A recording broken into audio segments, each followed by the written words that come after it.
आधी रात के लोग फोन कईनी राउर कैसे में हमारा शायरी के जरूरत रहे हम वही घड़ी लिख के देले रही ना खाली होली हां कहां खबर होई तो राउर इतना शेर निमन कि आज भी धन्यवाद करवा पात्र बनी जब तक की गीत रही हम ऐसा गीत गावे के प्रयास कर बने कि जौन अमर बा आकाश बाबा के हम रात में फोन कईनी पहले गीत गा देले रही कि जाई के ससुरवा जन हो भुलाई गइलू कौन धन पल भाई गइलू ना।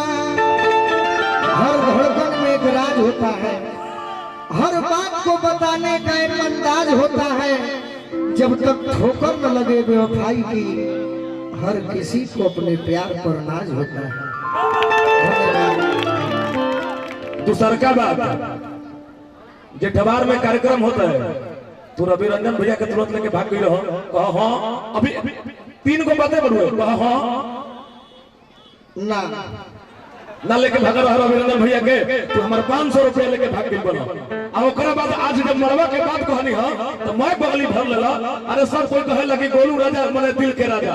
अन्ना बुझे लगे 500 रुपया बना के दे दी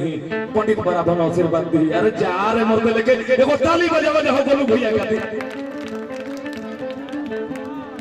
महिका म्यूजिक के कोटि कोटि आभार बढ़ुए कि कम से कम आउ कुछ न तो गोलू बाबू एगो खूब सुंदर बात कहले रहल कि यूट्यूब बढ़ुए कि आदमी जिंदा बा अब बहुत लोग के रोजी रोटी चलता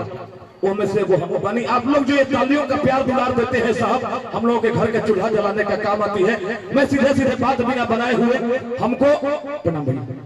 हमको बनावटी लोगों का व्यवहार अच्छा नहीं लगता, ईमान जहां बिक जाए वो बाजार अच्छा नहीं लगता